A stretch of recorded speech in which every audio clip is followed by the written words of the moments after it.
Je tiens à vous remercier d'être venus nombreux pour cette journée dédiée à l'écurie active. Je tiens à remercier les organisateurs, toutes les équipes d'Orstop qui ont bien travaillé pour qu'on puisse profiter de cette journée ensemble en association avec la Chambre d'agriculture de la Drôme, donc qui nous permettent de nous réunir aujourd'hui autour de ce thème. On va commencer cette journée par la présentation du concept de l'écurie active, voir comment il permet d'apporter un maximum de bien-être aux chevaux et un maximum de fonctionnalité pour les gens qui gèrent ces structures. Je suis Arnaud Lallemand, je travaille chez Orstop en tant qu'expert sur l'aménagement, notamment du concept d'écurie active. J'ai une formation d'ingénieur des techniques agricoles, et puis comme j'aimais bien l'école, j'y suis retourné pour faire le début d'éthologie à l'université de Rennes, qui me rend bien service pour la conception des écuries actives. Écoutez, je vous propose qu'on fasse la présentation de la manière suivante. D'abord, je vais vous raconter une petite histoire. Elle n'est pas complètement vraie, mais ça permet de comprendre d'où est sorti le système, le concept de l'écurie active. Je profite de cette présentation et de ce joli film que nous ont fait nos partenaires allemands pour vous raconter cette histoire. Thorsten, mon confrère allemand, il y a une grosse vingtaine d'années maintenant, achète avec sa femme une ferme. Il élevait lui des chevaux Holsteiner, donc des gros chevaux de sport, et puis sa femme élevait des poneys Connemara, donc plus rustiques. Donc ils arrivent dans cette ferme, et à peine ils ont le temps de s'installer, l'hiver arrive, ils n'ont pas le temps de construire les box. Et du coup, ils mettent tous leurs troupeaux ensemble dans la grange avec un râtelier au milieu de la cour. Et le concept d'écurie active était né puisque le fait d'avoir ces chevaux ensemble leur a généré un certain nombre de problématiques, mais en même temps, en les regardant fonctionner ensemble et exprimer leurs comportements sociaux notamment, ils se sont rendus compte que les chevaux étaient vraiment bien ensemble, et pourquoi les séparer et les mettre dans des box. Le concept d'écurie active, en fait, il vient de là. Il vient d'un ensemble de solutions techniques qu'on apporte pour répondre aux problématiques qu'on rencontre une fois que les chevaux sont en groupe. C'est-à-dire, par exemple, quand on a des Holsteiner qu'on a besoin de nourrir de façon un peu plus forte, avec des Connemara qu'on a plutôt besoin de mettre au régime, et ben, comment on fait pour individualiser l'alimentation? Comment on fait aussi pour agencer l'espace de manière à ce que tous les chevaux puissent trouver un espace de calme, qu'ils puissent trouver des endroits aussi pour exprimer des comportements locomoteurs un petit peu plus actifs. Voilà, donc on voit comment ce concept d'écurie active en fait, est né de cette problématique-là. Ce film est intéressant parce que l'ambiance et les comportements des chevaux qu'on voit là, le calme qui ressort de cette vidéo, il est très significatif de ce qu'on a en écurie active. On n'oublie pas l'humain dans l'écurie active parce que, comme on le voit sur la vidéo, quand on a des chevaux, on aime aussi accessoirement monter à cheval. Et si on passe tout notre temps à être derrière les chevaux, à ramasser les crottins, à curer les box, etc., on n'a plus de temps à consacrer aux chevaux. Et le système de l'écurie active est aussi là pour dégager du temps pour les personnes qui l'utilisent. Alors, hop, juste le temps que je sorte là. Petit souci technique. Voilà. Alors, je vous propose, si on veut, souvent on me demande, alors c'est quoi une écurie active? C'est parfois un petit peu compliqué de donner une définition.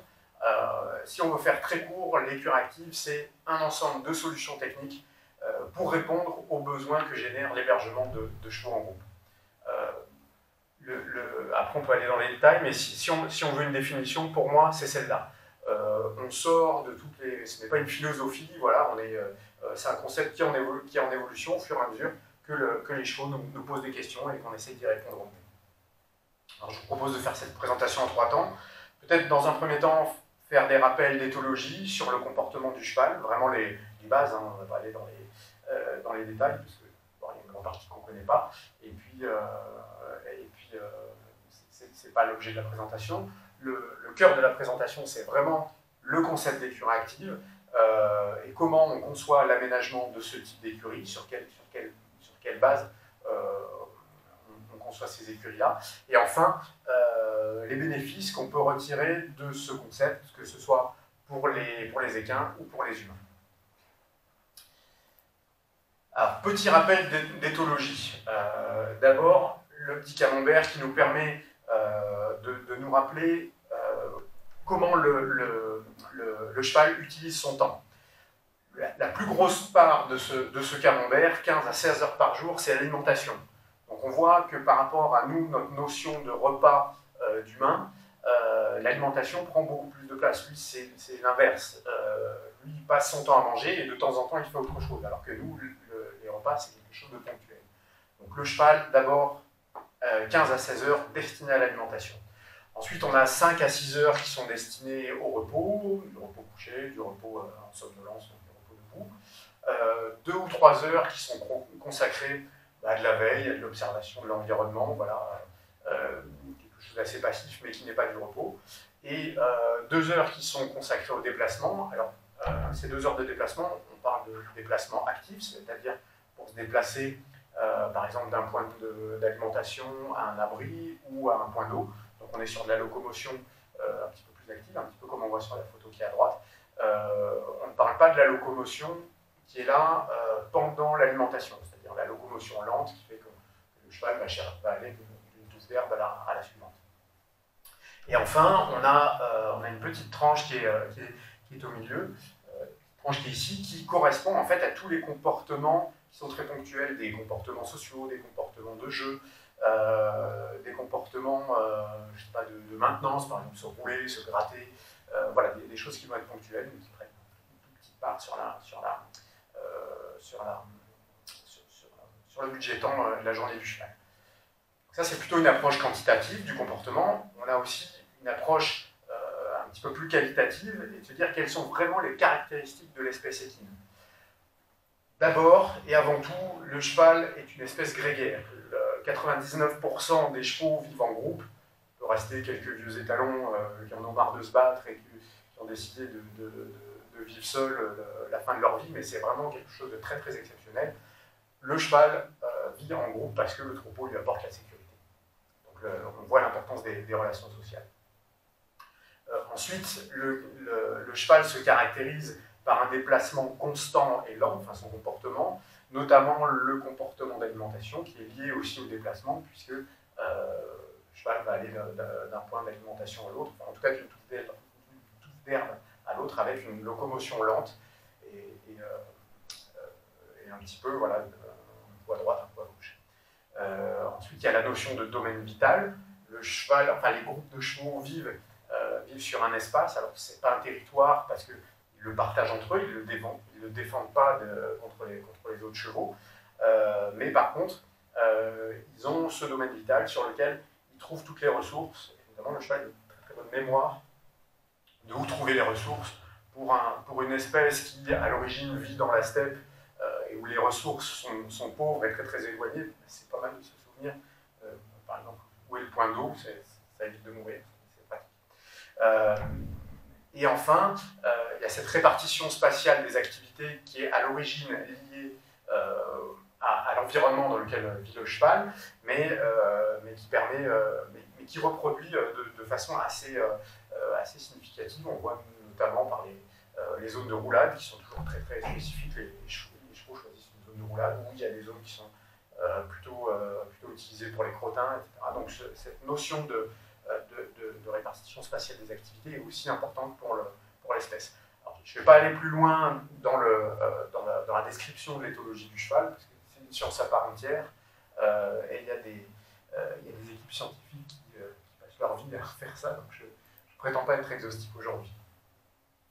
Ce qu'on remarque par contre, c'est que à partir du moment où on contraint le cheval, notamment sur son mode d'hébergement, eh ben, on favorise le développement, ou on génère le développement d'un certain nombre de pathologies. Notamment la mise au box qui est aujourd'hui, on le sait, clairement corrélée avec le développement de tout ce qui est stéréotypie, donc ce qu'on appelle communément l'éthique, tic à l'ours, tic à la pute, tic à l'air, etc. On a aussi le développement de tout ce qui est pathologie digestive, liée justement à la différence de temporalité dans la façon de distribuer l'alimentation. avec les coliques qui sont la cause numéro 1 de décès des chevaux en conditions domestiques. On a également les pathologies respiratoires, le fait de faire vivre des chevaux dans des bâtiments, ben, on génère des atmosphères poussiéreuses, propices au développement de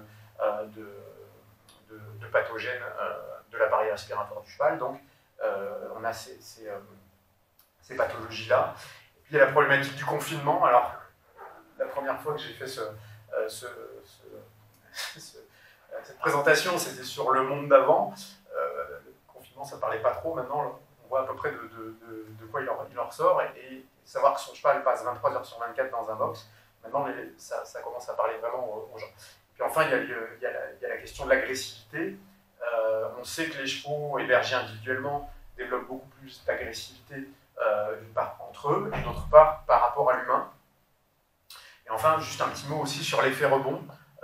L'effet rebond, c'est en fait l'expression de façon démesurée d'un comportement quand il a été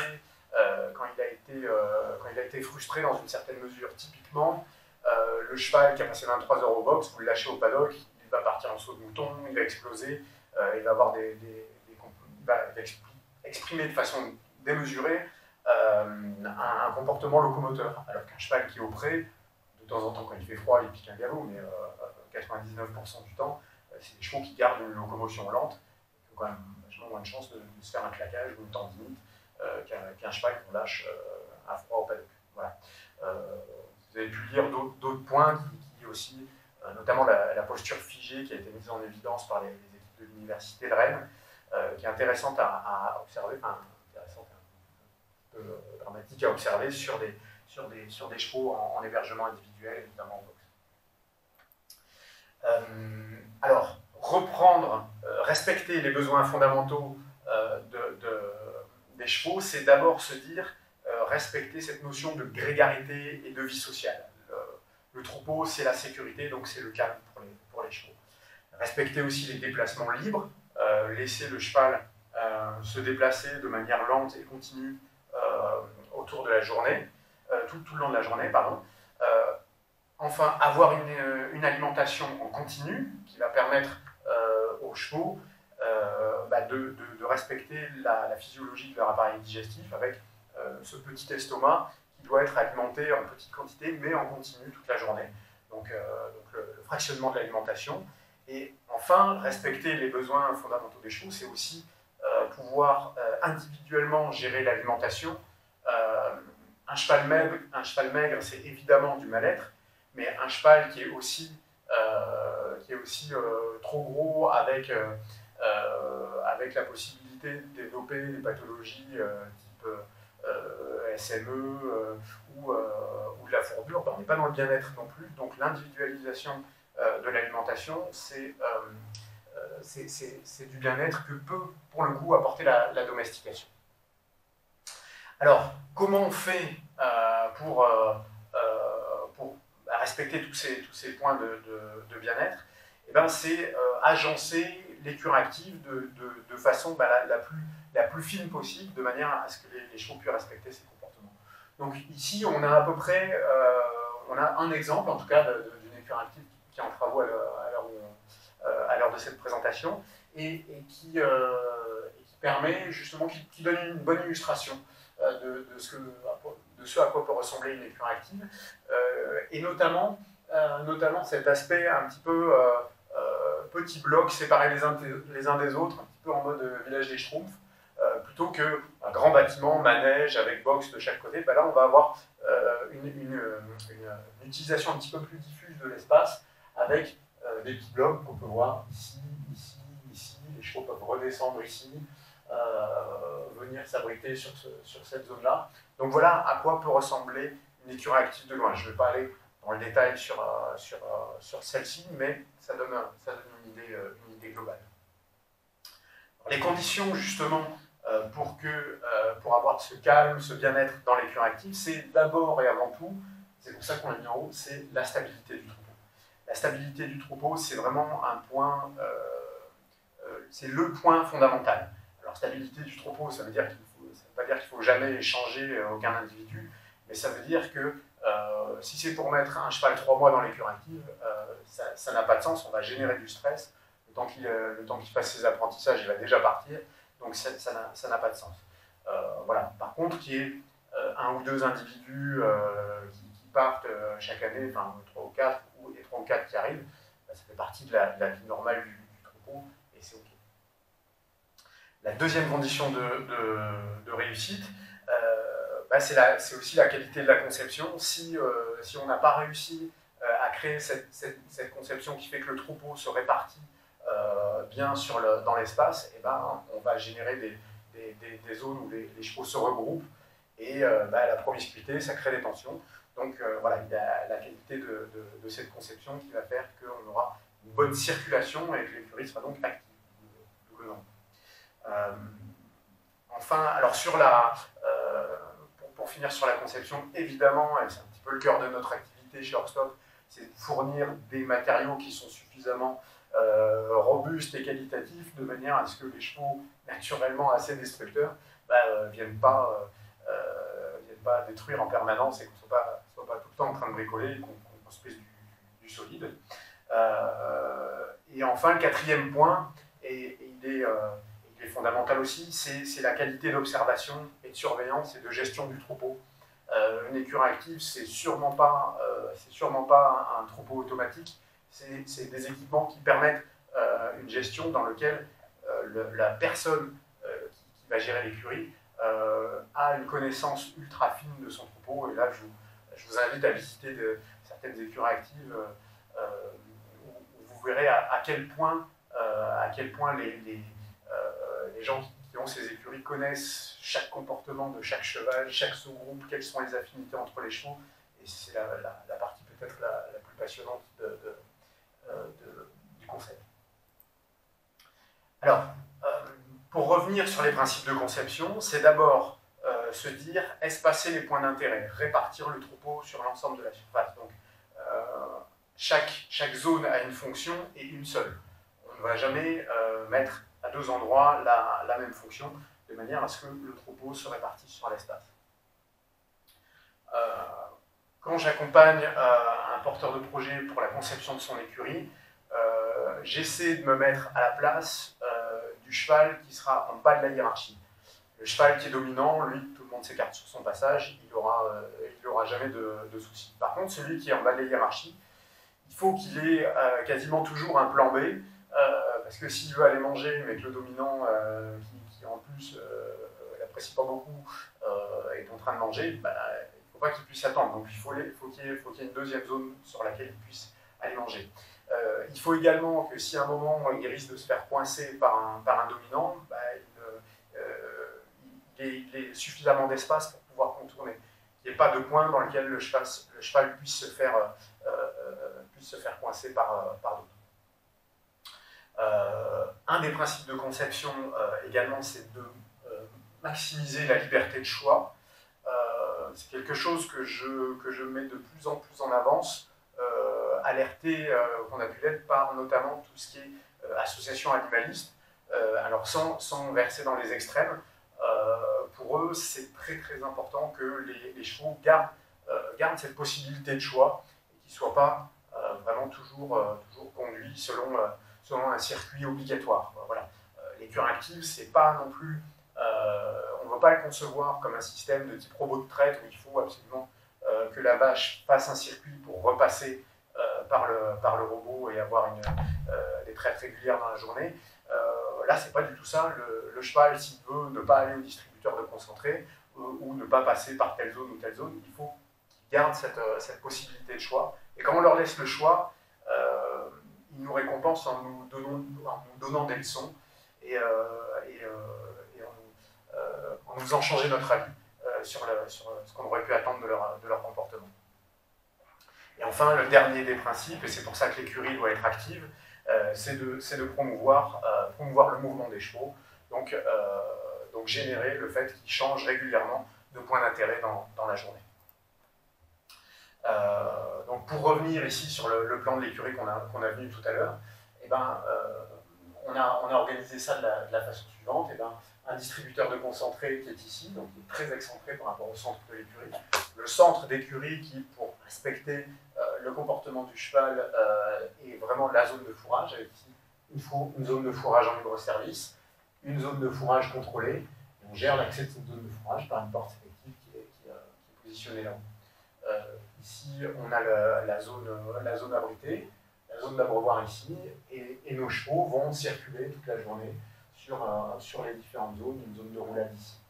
On peut voir que sur cette écurie, on a prévu une aire d'évolution qui est juste là. Alors on va me dire, coller une carrière à un paddock dans une écurie traditionnelle, bah, c'est pas très recommandé parce que quand on lâche un cheval, justement on a l'effet rebond, il va exploser et ça peut gêner, ça peut déranger, voire causer des accidents sur la carrière. Dans une écurie active, c'est pas du tout la même approche. On a des chevaux ici sur l'écurie active qui vont être très très calmes. Et du coup, la proximité avec les chevaux qui travaillent sur la carrière est plutôt intéressante parce qu'on enlève pour le cheval qui est au travail le stress d'isolement et on a des chevaux qui sont quand même relativement bien focalisés sur leur travail, qui ne sont pas en train de chercher les copains parce que les copains sont en fait juste à côté. Il y a beaucoup d'écuries qui ont des aires d'évolution qui sont en proximité avec l'écurie active et ça se passe quand même, on constate que ça se passe bien, que les cavaliers sont plutôt contents de ce type d'agencement. Alors juste pour finir, on voit qu'il y a aussi beaucoup de zones vertes autour et la possibilité pour les chevaux d'aller aussi au pâturage et d'exprimer ce comportement de pâturage, c'est aussi important. Alors les différentes zones de l'écurie active, si on veut les détailler un petit peu plus, on a d'abord et avant tout les zones principales, donc l'alimentation, l'abreuvement, avec de l'affouragement qu'on peut faire de manière en libre service comme sur l'illustration qui est en haut, ou pour les chevaux qu'on a besoin de mettre un peu au régime et dont on a besoin d'individualiser la consommation de fourrage. On a aussi des systèmes automatisés comme on le voit en bas pour la distribution du fourrage. On a évidemment l'abreuvement. Bon, bah là on est sur des abreuvoirs. Moi je mets un petit point spécial d'essayer d'avoir des abreuvoirs qui sont collectifs. On sait que dans la nature, quand on a un sous-groupe de chevaux, on va venir, on a 3-4 chevaux qui vont venir boire ensemble, du coup l'abreuvoir individuel est un petit peu moins bien de ce côté-là. On préfère des abreuvoirs collectifs. Et on a des solutions techniques pour les avoir et collectifs, et isothermes, et individuels. Donc c'est des solutions qui ont fait leur preuve. Et enfin, la distribution du concentré et le mouvement qu'on peut avoir entre le fourrage et le concentré.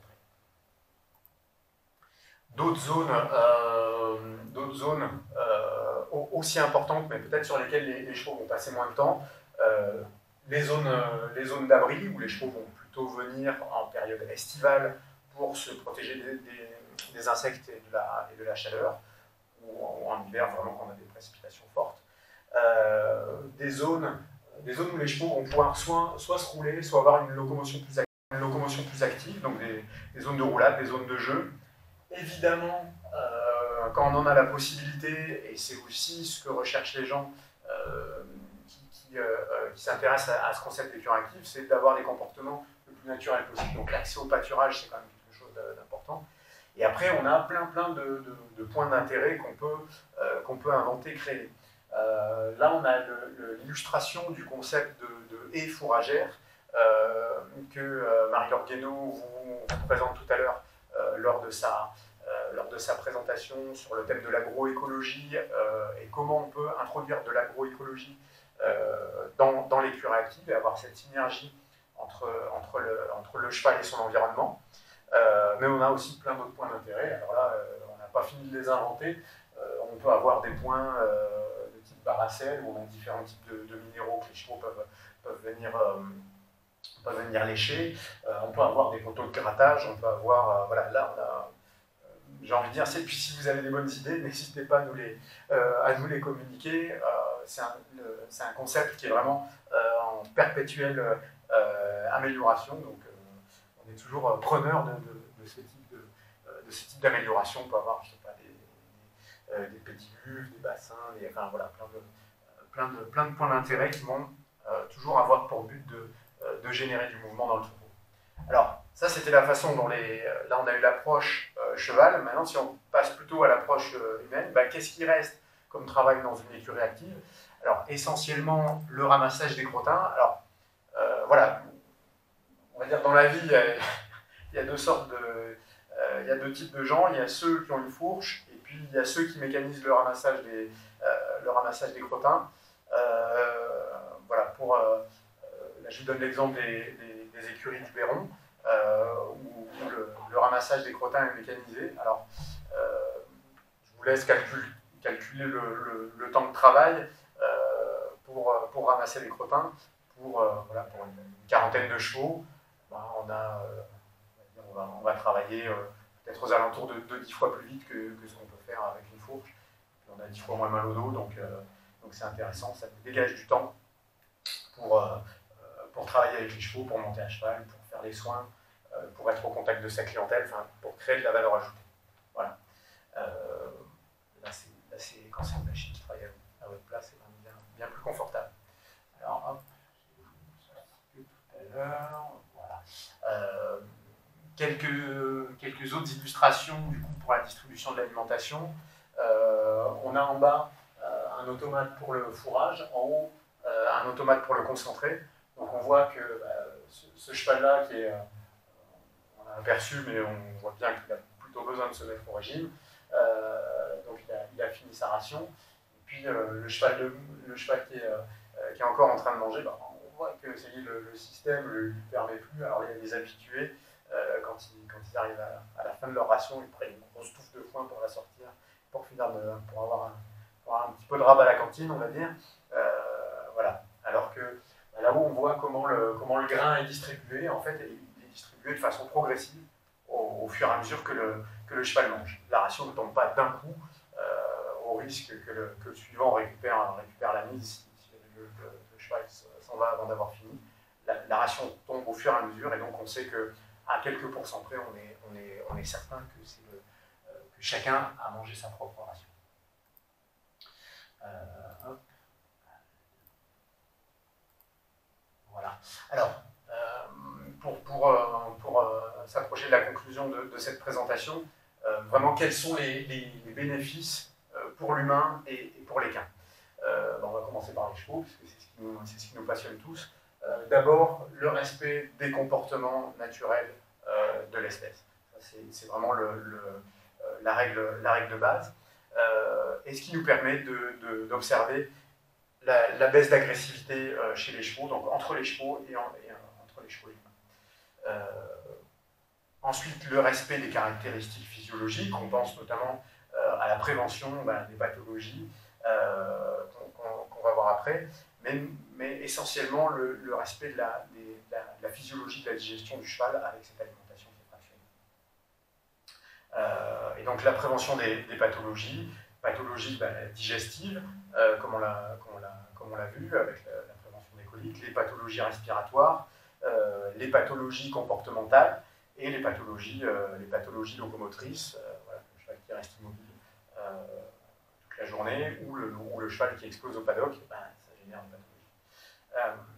Et enfin, cette question de la possibilité de choix, de prise d'initiative et de vivre dans un environnement plus stimulant que trois murs et une grille. Donc, on va dire tout bénéfice pour le cheval. Pour l'humain, il n'y a pas, à mon sens, de vase communicant entre le bien-être du cheval et le bien-être de l'humain. On peut pousser les deux à la fois. Et du coup, avant tout, à mon sens, c'est une amélioration de la qualité relationnelle avec les chevaux. De pouvoir les observer et de les connaître de façon fine dans l'ensemble de leur comportement, c'est quelque chose de fondamental, et c'est ce qu'on recherche tous quand on se tourne vers le bien-être des chevaux. La baisse de l'agressivité des chevaux, je l'ai mis aussi dans cette colonne-là, parce que pour l'humain, c'est aussi un gage de sécurité, une amélioration de la sécurité. Alors une amélioration de la sécurité quand on va dans l'écurie active, quand on va au contact des chevaux, et aussi une amélioration de la sécurité des cavaliers.